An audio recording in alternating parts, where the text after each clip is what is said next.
Gujarat engineering academy में તમારું ફરી એકવાર સ્વાગત કરીને ચેપ્ટર નંબર 2 જોવાનું એટલે જીટીયુ માં 14 માર્ક્સ ની અંદર પૂછાય છે। ચેપ્ટર નંબર 2 છે જી એનો જીટીયુ માં 14 માર્ક્સ માં ટોટલ પૂછાય બરાબર। સમતલીય સંગામી બળની વાત કરવાનો છે। મિડ એક્ઝામ માં જીટીયુ એક્ઝામ માં અને વધારે પડતા પૂછાતા એ સહિત પ્રશ્ન આપણે પહેલા પરિણામી બળ એટલે રિઝલ્ટન્ટ ફોર્સ ની વ્યાખ્યા લેવાની। P1 P2 P3 વગેરે ઘણા બધા બળો લાગતા હોય તો આ બધા બળોની જગ્યા એક એવું બળ R મૂકી શકાય જેથી असर P1 P2 અને P3 બળોની સંયુક્ત અસર જેટલી જે હોય આ બળને પરિણામી બળ એટલે કે રિઝલ્ટન્ટ ફોર્સ તરીકે ઓળખી શકાય। એક આ વ્યાખ્યા છે બરાબર, ઘણીવાર મિડ એક્ઝામમાં જીટીમાં પણ પૂછાતી હોય ને ફિગર પણ હેઠે આપી છે ડાયાગ્રામ તરીકે। ફિગરને પહેલાં યાદ રાખવાની ટ્રાય કરવાની, પહેલાં વ્યાખ્યા લખવાની, બીજા નંબરનું સ્ટેપ ફિગર એને જેવી બીજી ઇમ્પોર્ટન્ટ વ્યાખ્યા પરિણામી બળને સંતુલિત કરવા માટે તેટલા જ મૂલ્યનું પરિણામ વિરુદ્ધ દિશાના બળની જરૂર પડે જેને સંતુલક ફોર્સ તરીકે ઓળખવામાં આવે છે બરાબર। તો આ ઘણીવાર પૂછી શકાય।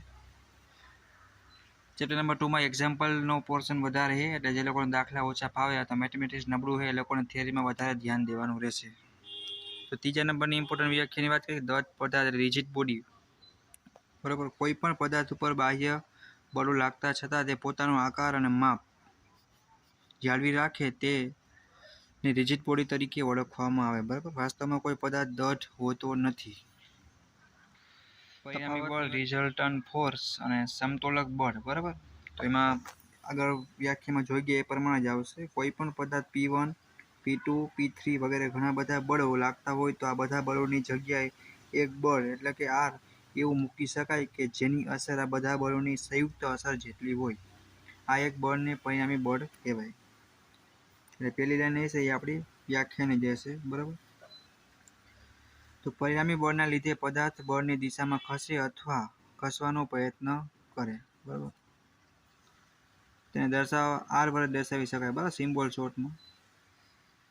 સમતોલક બળની વાત કરીએ તો પરિણામી બળને સમતોલક કરવા માટે તેટલા જ મૂલ્યના પરંતુ વિરુદ્ધ દિશાના બળની જરૂર પડે જેને સમતોલક બળ કહેવાય। સમતોલક બળ પદાર્થને સમતોલમાં લાવે તેને પણ R વડે દર્શાવવામાં આવે। તમારો તફાવત છે કોઈ પણ રીતે એક્ઝામમાં પૂછી શકે બરાબર। પરિણામી બળ અને સમતોલક બળ વચ્ચે 180 ડિગ્રીનો ખૂણો બને બરાબર, કારણ MCQમાં પણ પૂછાય। અહીં તમે ફિગર પણ આપીએ બરાબર, ફિગરને આપણે ફર્સ્ટ પ્રાયોરિટી આપશે કેમ કે ફિગરના માર્ક્સ ફૂલ હોય છે બરાબર અને સમજવામાં પણ સારું રહે। તો કમ્પોઝિશન ઓફ ફોર્સની વાત કરીએ એની વ્યાખ્યા શું કંઈક છે કે કોઈ બિંદુએ લાગતા ઘણા બધા કે એનાથી બે કે એનાથી વધારે હોય બરાબર બળોનું પરિણામી બળ શોધવાની ક્રિયાને બરાબર કમ્પોઝિશન ઓફ ફોર્સ કહેવાય। ઘણીવાર એક્ઝામમાં પૂછાયેલી વ્યાખ્યા બરાબર। તો મેથડ ઓફ રિઝલ્ટની વાત કરી તો એની અંદર જો એનાલિટિકલ મેથડ છે અને બીજી કઈ છે ગ્રાફિકલ। આ ટૂંકમાં ઇંગ્લિશમાં આપણે યાદ રાખવાની ટ્રાય પહેલાં કરશે બરાબર, આલેખીય રીતે એમ। તો એની અંદર પણ જોવો છે સમાંતર બાજુ ચતુષ્કોણનો નિયમ, અહીંયા છે બળોના ત્રિકોણનો નિયમ, અહીંયા છે બળોના વિઘટનની રીત અને બળોના બહુકોણનો નિયમ બરાબર। તો નિયમ ઘણીવાર એક્ઝામમાં પૂછાય છે બરાબર, 3-4 માર્ક્સમાં પ્રમેય તરીકે એ ટાઈપનું પૂછી શકે। તો તમારે જોવાનું છે। જો અહીંયા પણ 18માં પૂછાઈ ગયો છે, 19 છે, 20 ને 22માં પૂછાઈ ગયો એટલે ઇમ્પોર્ટન્ટ છે બરાબર। જીટીમાં તો પૂછાય 100%, લખો તો લખી લેજો ક્યાંક બુકમાં। નિયમની વાત કરી બરાબર, તો કોઈ એક બિંદુ આગળ લાગતા એક જ પ્રકારના બે બળોના સમાંતર બાજુ ચતુષ્કોણની બે પાસેની બાજુઓ વડે દિશા અને મૂલ્ય વડે દર્શાવી શકાય તો આ બે બળોના છેદન બિંદુમાંથી પસાર થતો વિકર્ણ બરાબર પરિણામી બળની દિશા અને મૂલ્ય દર્શાવે જેને સમાંતર બાજુ ચતુષ્કોણનો નિયમ કહેવાય બરાબર। જ્યારે પ્રશ્ન લખવાનો છે ત્યારે તમારે બ્લેક પેનથી બોક્સ બનાવી લેવાનું બરાબર, અને બોક્સમાં તમારે વચ્ચે આ વસ્તુ લખવાની, પછી એનું સૂત્ર આપ્યું છે તમારે વ્યવસ્થિત 2-5 વાર લખી અને યાદ રાખી લેવાનું અને ફિગર દોરવાની। પહેલાં આપણે એટલું લખશી બરાબર અને એડિંગ મારશી, પછી બીજો નંબરનો સ્ટેપ તમારે શું કરવાનું કે આ આખું લખી નાખવાની વ્યાખ્યા લખાઈ ગયા પછી ફિગર આવશે અને પછી શરૂઆત થાય કે નહીં કે સૂત્રની બરાબર। જે લોકોને મેથ્સ ઓછું ફાવતું હોય બરાબર એ લોકોને ખાસ થિયરીમાં ધ્યાન દેવાની થાય બરાબર, અને જે લોકોને મેથ્સ આવડે જ છે એ લોકો એક્ઝામ્પલમાં અને આવા મેથેમેટિકલી ફોર્મ્યુલાને બધું વધારે યાદ રાખે। રેડી? તો તમારે પ્રોપર જવાબ આવી જાય જ્યારે જો આમાં કોઈ સમજાવવાનો કોઈ અર્થ નહીં, તમારે એક પેપર વાંચવું પડશે, લખવું પડશે અને પેલા ફિગર સમજવાની થશે, બરાબર. ફિગર સમજાઈ જશે પછી જ તમને કંઈક આ બધું તમે યાદ રાખી શકશો. ને એક્ઝામમાં પૂછાય છે એટલે આઈએમપી છે, બરાબર, તો પ્રોપર તૈયાર કરી નાખજો. અને ઉપરથી એક્ઝામ્પલ એ પણ આવશે, પણ અત્યારે આપણે થિયરી પર વધારે થોડુંક ધ્યાન દઈએ છીએ કે મોસ્ટ ઓફ થિયરીથી પાસ થવાના વધારે હોય છે. જે લોકોને એક્ઝામ્પલ આવડતા હશે એ લોકોને તો એવું વિચારી આપણે એવું ધારી લઈએ, બરાબર, કે થિયરી આવડતી હશે, બરાબર. તો રિઝલ્ટન્ટ ઓફ ફોર્સ ઓર્થોગોનલ કોમ્પોનન્ટની એટલે વાત કરી કે બળોના વિઘટનની રીતની વાત કરવાના છે, બરાબર. તો જો એ બે વાર પૂછાઈ ગયું એક્ઝામમાં, એક જૂન 2019 અને 20માં, બરાબર. તો કોઈ વસ્તુ પર લાગતા બળને વસ્તુ પર તેની અસર ન બદલાય તે રીતે એક્સ દિશાનો ઘટક અને વાય દિશાનો ઘટક એમ બે ઘટકમાં વહેંચવામાં આવે, બરાબર, જેને બળનું વિઘટન કહેવાય, એટલે કે રિઝલ્ટન્ટ ફોર્સ એટલે કે બળ, બરાબર. આ તમારે વ્યાખ્યા લખી નાખવાની પહેલાં, સૌથી પહેલાં વ્યાખ્યા લખાઈ જાય છે એના પછી તમારે ફિગર ડ્રો કરવાનું રાખવાનું, બરાબર. ફિગર ડ્રો થઈ જાય પછી તમારે પાછું સૂત્ર યાદ રાખી અને લખી નાખવાનું. સાઇન થીટા સામેની બાજુ છેદમાં કર્ણ બરાબર વીપીના છેદમાં પી, બરાબર. અને કોસ થીટા બરાબર પાછળની બાજુ છેદમાં કર્ણ બરાબર એચના છેદમાં પી, બરાબર. નેક્સ્ટ ટોપિક જોઈએ તો આ પણ જીટીયુ અને મિડ એક્ઝામ માટે એટલું જ આઈએમપી છે, બરાબર. ફ્રી બોડી ડાયાગ્રામ છે, વસ્તુ મુક્ત રેખાચિત્ર. તો એ ખરેખર છે હું જોઈએ આપણે વસ્તુને તેના ટેકાઓથી એટલે કે સપોર્ટ મુક્ત કરી વસ્તુ ઉપર લાગતા બળો અને માત્ર તેના ટેકાઓ પરની પ્રતિક્રિયાઓ રિએક્શન દર્શાવવામાં આવે તો તેને આકૃતિને વસ્તુ મુક્ત રેખાચિત્ર એટલે કે ફ્રી બોડી ડાયાગ્રામ કહેવામાં આવે છે, બરાબર. સિમ્પલ એ મસ્ત વ્યાખ્યા છે. પ્રશ્ન ઉપરથી જ એનો જવાબ છે, થોડુંક વિચારજો, બરાબર. એ થઈ જાય. એક્ઝામ્પલ લઈએ આપણે, એક્ઝામ્પલ સાથે લખવાનું એટલે આઈડિયો આવે કે શું કહેવા માંગે છે. એક ગોળાને દોરી વડે દિવાલ સાથે લટકાવેલ છે તેને વસ્તુમુક્ત રેખાચિત્ર એટલે કે ડાયાગ્રામ કહેવાય, બરાબર. રેખાચિત્ર પ્યોર ગુજરાતી વર્ડ છે, આપણે ઇંગ્લિશમાં યાદ રાખશું ડાયાગ્રામ, બરાબર. એની પણ ફિગર અહીંયા આપી છે. ફિગર આપણે એવું હોય તો બે વાર દોરીની પ્રેક્ટિસ કરી લેવાની એક્ઝામ હોય ત્યારે, અને આપણે દોરશી, બરાબર. સિરિયસ થઈ જવાનું હવે આપણે જેમ જેમ આગળ વધશે એમ થોડુંક હાર્ડ પણ આવતું જશે અને થોડુંક મજા પણ આવશે. રેડી? તો ગ્રાફિકલ મેથડ આપણે અત્યારે હવે લઈએ, બરાબર. એની પર ટોપિક પડે કે સ્થળ ચિત્રો અથવા અવકાશ આરેખ, બરાબર. સ્પેસ ડાયાગ્રામની વાત કરવાના અહીંયા આપણે. એ પણ બે વાર પૂછાઈ ગયેલું છે 21માં અને 19માં, બરાબર. તો કોઈ તંત્ર એટલે કે સિસ્ટમ પર લાગતા બળો, વજનો વગેરેને તેમના મૂલ્ય અને દિશા વડે તે તંત્રના સ્પેચિંગ લાઇનિયર એંગ્યુલર લિનિયર, બરાબર.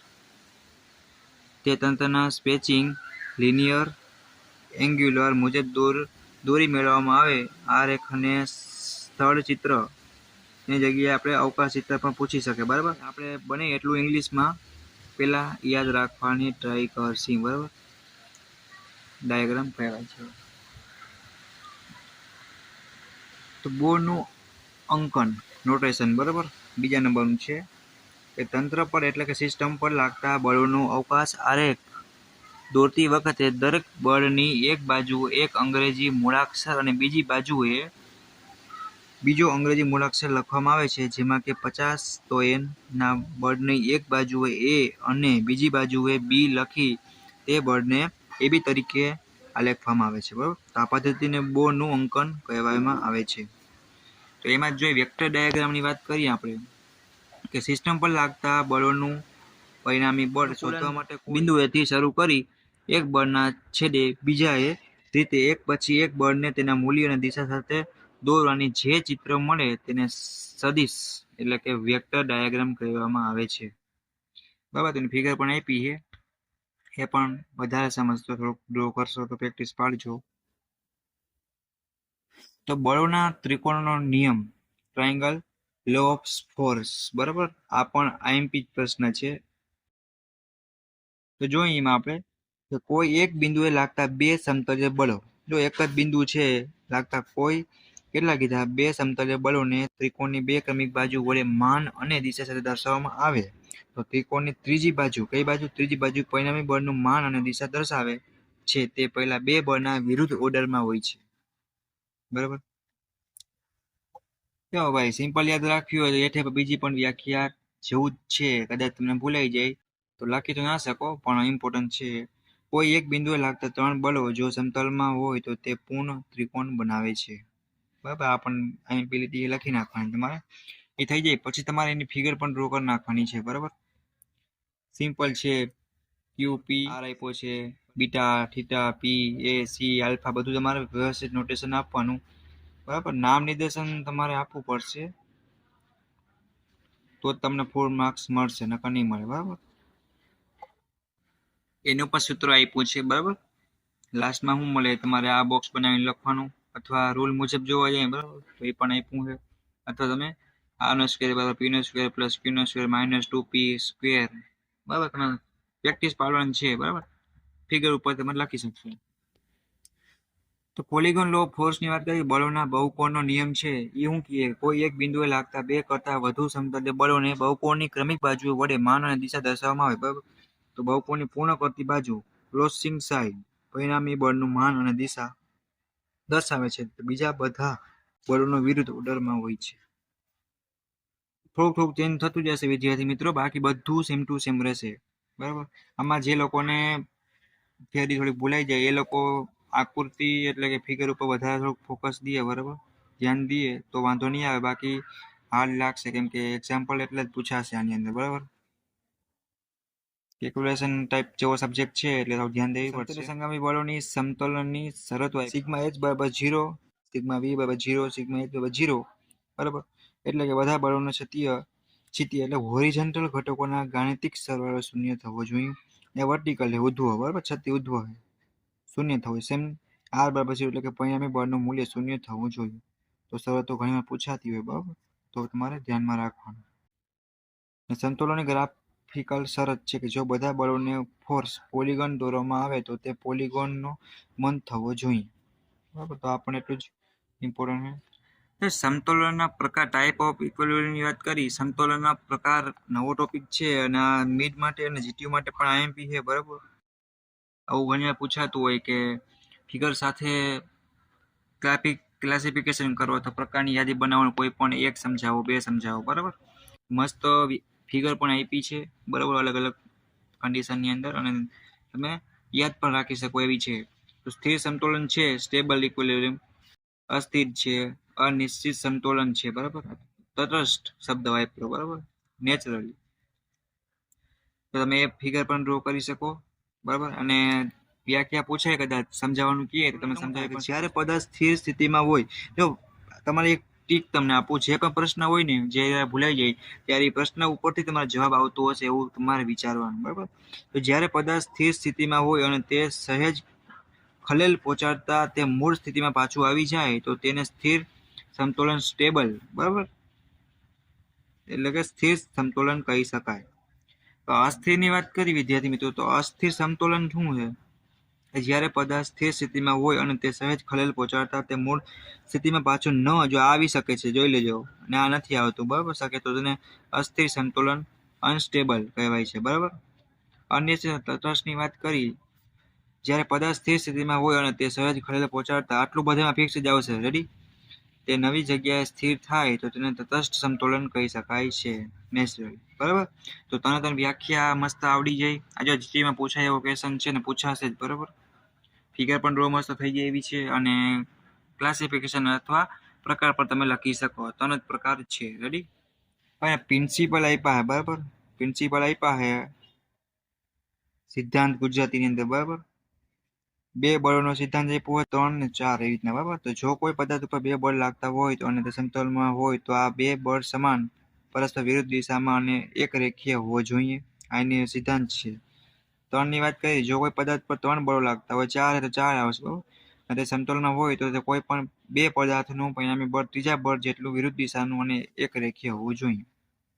અહીંયા શું કહેવા માંગે, 4 બળોનો સિદ્ધાંતમાં શું કહીએ કે જો કોઈ પદાર્થ ઉપર 4 બળ લાગતા હોય અને તેને સમતોલનમાં હોય તો કોઈ પદાર્થ બે બળોનું પરિણામી બળના બાકીના બે બળોના પરિણામી બળ જેટલું વિરુદ્ધ દિશાનું અને એક રેખીય હોવું જોઈએ. બરાબર, બરાબર, તો આપણે અહીંયા ચેપ્ટર પૂરું થાય છે. નવા સિલેબસ મુજબ આપણે લઈ લીધું. બરાબર, બધું થઈ ગયું. હવે તમને આ સબ્જેક્ટને પાસ કરવા માટે બેસ્ટ ટ્રીક તમને આપું તો સ્ટેપ નંબર 1 તમારે એવું કંઈક કરવાનું, પહેલા બાનો બનાવેલો વિડીયો છે અથવા તમને અનુકૂળ કોઈ પણ આવતો એ તમારે જોવાનો. વિડીયો લેક્ચર પહેલાં એ જોઈ લેવાનું. એ થઈ ગયા પછી તમારે શું કરવાનું કે તમને તમારા ટીચરે અથવા મેડમે જે પણ કોલેજમાં જે પણ તમને પ્રશ્ન આપેલા હોય જીટીયુ એક્ઝામ માટે મિડ માટે એ તમારે એકવાર લખીને રિફર કરી નાખવાના. પછી આપણી લિસ્ટ આપેલી હોય બરાબર એ તમારે એકવાર તૈયાર કરી નાખવાની. જે લોકોને એક્ઝામ્પલ નથી આવડતા મેથ્સ એ લોકો શું કરશે કે થિયરીમાં વધારે ધ્યાન દેશે. રેડી? એ થઈ ગઈ પછી તમને હું એક એક પ્રશ્ન વાઇઝ કે કેવા પ્રેક્ટિસ માટેના પ્રશ્ન આપી બરાબર. એ લોકો પ્રેક્ટિસ કરી અને સારા માર્ક્સ પણ લઈ શકશો અને ઇઝીલી પાસ પણ થઈ જશો બરાબર. તો એના પ્રશ્ન આપેલા છે અને કેટલી વાર પૂછાયેલા છે એ પણ બાજુમાં લખેલું હોય બરાબર. તો તમારે વ્યવસ્થિત લખી અને યાદ રાખી લેવાના બરાબર. જે મિડ એક્ઝામમાં હોય જે પણ તમારા કોલેજમાં જે પણ ચેપ્ટર ચાલે એ તમારે શું કરવાનું છે કે પ્રેક્ટિસ કરવાની છે બરાબર. પ્રેક્ટિસ વગર કાંઈ નકામું થશે. જે લોકોને દાખલા ઓછા પાવે એ લોકો થિયરીમાં પ્રોપર વધારેમાં વધારે ધ્યાન દે, એક પણ થિયરી મિસ ન કરે બરાબર. અને તમારા ફ્રેન્ડને પણ શેર કરો અને સપોર્ટ કરો અને સબસ્ક્રાઇબ કરો, બેલ આઇકન પર પ્રેસ કરી દો જેથી કરીને કોઈ પણ નવો વિડીયો આવે તો તમે એનો લાભ લઈ શકો. તમને કોઈ પણ ડાઉટ હોય કોઈ પણ બ્રાન્ચમાં હોય, તમને કાંઈ પણ નાની એવી ભૂલ કે કોઈ પણ થઈ ગયું હોય ના સમજાતું હોય તમે કોમેન્ટ કરીને અથવા પર્સનલી પૂછી શકો છો. તમારે ડરવાની અથવા મૂંઝાવાની કાંઈ જરૂર નથી બરાબર. બટ તમે સપોર્ટ કરો. રેડી? આપણે નવા ચેપ્ટરમાં મળશે ચેપ્ટર નંબર 3 ની અંદર. ઓકે.